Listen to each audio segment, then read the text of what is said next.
Before I tell you this story, stop right here, because what you're about to hear isn't just fiction. It's the kind of story that grips your chest, squeezes your heart, and makes you wonder what you would do if you stood in the same shoes. If you love tales of grit, love, survival, family, and second chances that turn ordinary lives into legends, then hit that subscribe button right now. Because stories like these, stories that come straight out of the wild heart of America's untamed frontier, are what will keep you hooked night after night. Now let's dive into this tale. The town of Rawlins baked under the Wyoming sun at high noon when Eli McGraw, a weathered rancher with calloused hands and a heavy heart, pinned a notice to the warped board outside the general store that read, with no more flourish than his life allowed,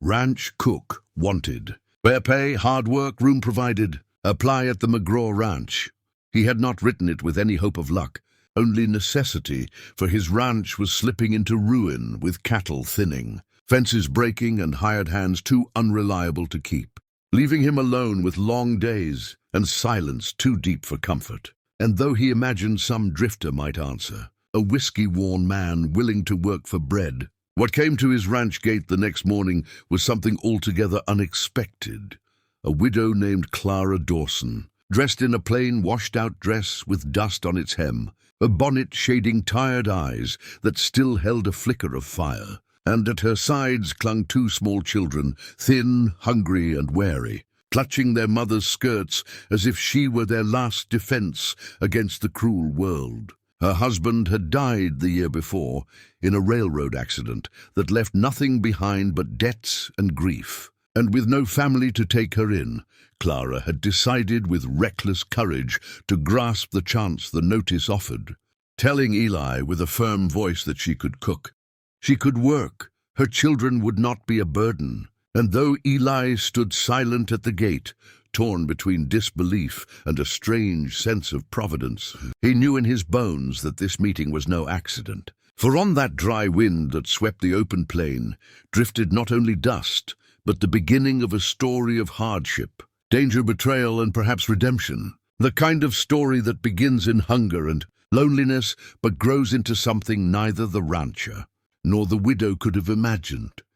When their eyes first met under the brutal Wyoming, sun life on the McGraw Ranch did not soften for Clara Dawson. After she carried her children through the heavy wooden gate, for the land was as unforgiving as the man who owned it. And though Eli gave her a corner room in the bunkhouse and a cook stove barely fit for the meals she now prepared, she rose before dawn to stoke fires, knead bread, stir pots of beans, and stretch what little provisions existed into meals that could keep men working from sunup to sundown. Yet beyond the daily grind lay a deeper battle, Clara's fight to prove to Eli and the ranch hands that she was not just a desperate widow clinging to the mercy of strangers, but a woman of strength who could carry her weight, raise her children with dignity, and protect them in a land where predators did not only wear fur and claws, but also boots and spurs. For already there were whispers among the ranch hands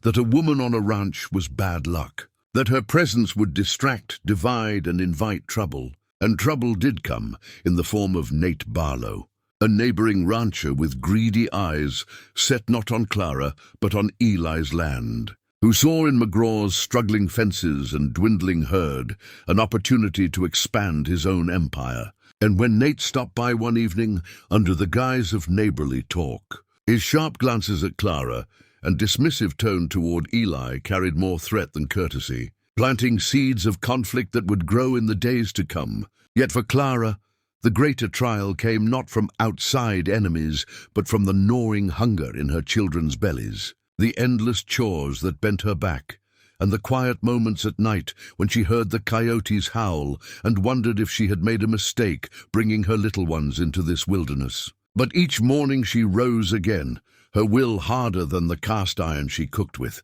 her eyes meeting Eli's across the long table with a mixture of gratitude and guardedness. For though he remained a man of few words, she sensed a decency in him that matched the land he loved, rugged, scarred and enduring. And slowly, as days turned into weeks, The widow and the rancher began to weave an unspoken bond, forged not in romance, but in survival, each carrying burdens too heavy for one, but somehow lighter when shared. And neither knew that beneath the surface of their fragile truce, storms of betrayal, danger, and impossible choices were already gathering beyond the horizon. As summer deepened into a harsh, dry season, the McGraw Ranch became both a sanctuary and a battlefield. For while Clara Dawson poured her soul into turning the barren bunkhouse kitchen into a place where bread rose golden and stews gave strength to weary men, shadows lengthened over the ranch in the form of Nate Barlow's schemes. For Nate had long coveted Eli's land and now saw not only the chance to squeeze his neighbor into debt, but also the opportunity to strike at the widow who had dared to defy expectation by working among men. And it began with small things: missing cattle, fences cut in the night, whispers in town that Clara was not a proper woman but a burden dragging Eli down. And when Eli rode out one dawn to track strays, he returned with rage burning in his eyes, for he had found McGraw cattle wearing Barlow's brand scorched freshly over the old one. Proof of theft.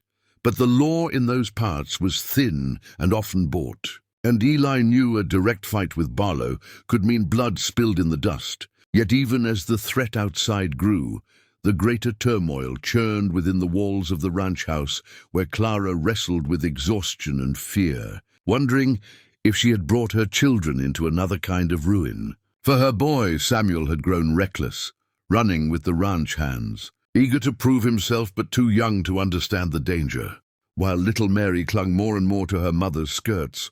her small eyes wide with the kind of worry children should never carry. And in those quiet hours after meals were done and lanterns dimmed, Clara found herself thinking of Eli not as the distant, silent rancher who had first eyed her with suspicion, but as a man who bore his loneliness like armor, a man whose silence hid wounds as raw as her own. And though no words of affection passed between them, a current of trust, stronger than the raging rivers of spring thaw, began to flow, so that when the night came, where shots rang out in the dark and the cattle stampeded through broken fences, Clara did not scream, but grabbed her children, shielded them with her own body, and watched Eli ride into the black chaos with a rifle in his hands, a lone figure against fire and fury. And it was in that terrifying moment that she realized this ranch, this man, and this fight for survival were no longer separate from her own story,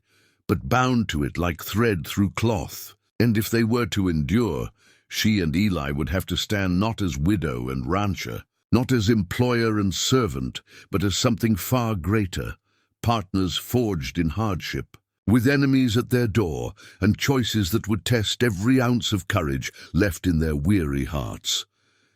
The night of fire and gunshots did not end with the cattle stampede, for in the aftermath, when the smoke lifted and the herd scattered across the plains, Eli McGraw returned to the yard bloodied but unbroken, his shirt torn from a grazing bullet and his jaw clenched against pain. And Clara Dawson, though trembling, washed his wounds with steady hands, her children watching with wide, fearful eyes, as if sensing that the outcome of this night would decide the fate of their fragile new life. Yet before the ranch could even draw breath, the true weight of Nate Barlow's treachery descended, for Barlow did not fight with bullets alone. He fought with papers, influence, and lies. And within days, men from the county office arrived with forged claims that Eli owed back taxes, that portions of his land were never rightfully deeded, and though Eli raged at the injustice, Clara saw the trap for what it was. Barlow sought to strip the ranch from under them without firing another shot, leaving them broken and homeless. But where Eli's instinct was to fight with fists and rifle, Clara's strength was subtler, born from years of widowhood and survival. And she counseled patience, urging Eli to let her go into town, to speak with the judge's wife for whom she had once baked bread and sewed linens. And though Eli doubted such paths could work in a land ruled by greed, he saw in Clara's eyes a steel equal to his own and reluctantly allowed her to try. What followed was a season of relentless struggle. Days spent mending fences by hand, nights keeping watch against raiders, children learning to work beside men, though their small bodies ached. And in the heart of it all, the bond between Clara and Eli deepened until words became unnecessary, for they moved together as if guided by a silent vow, two souls battered by loss but refusing to surrender. And when at last Nate Barlow rode with armed men to seize the ranch by force, believing the law and fear both stood on his side, he found not a broken family but a fortress of will. For Clara stood on the porch with her children at her back and a shotgun in her hands, Eli at her side with his rifle leveled. And behind them, the ranch hands who had once doubted the widow now stood ready to fight. And the standoff burned under the noonday sun until townsfolk, drawn by the commotion, gathered at the road, and with them came the judge whose wife Clara had pleaded with, carrying proof that Barlow's deeds were forged and his claims false. And in that moment, the weight of law and community turned, leaving Barlow exposed and disgraced, his empire cracked by the very people he had sought to control. And though the fight was not one without scars, for the ranch bore wounds of fire, the herd lay thinner, and Clara's children would never forget the fear of guns pointed at their home. The victory bound the widow and the rancher in a covenant deeper than marriage vows, a covenant of survival, respect, and love, born not in courtships or dances, but in shared hunger, shared wounds, and shared triumphs, so that when the dust settled and the land was theirs once more, Clara no longer thought of herself as a widow begging for mercy, nor Eli as a lonely man keeping watch over dying acres, but of themselves as a family forged from fire, a family that knew what it was to lose everything and still stand. And though the coyotes still howled and the prairie winds still tore at fences, the McGraw Ranch stood defiant, its hearth warm with the smell of bread, its nights no longer silent, but filled with laughter, and its future not promised by wealth or power, but by the strength of two people who had faced the worst of man and nature and had chosen, again and again, to endure side by side until the very end of their days.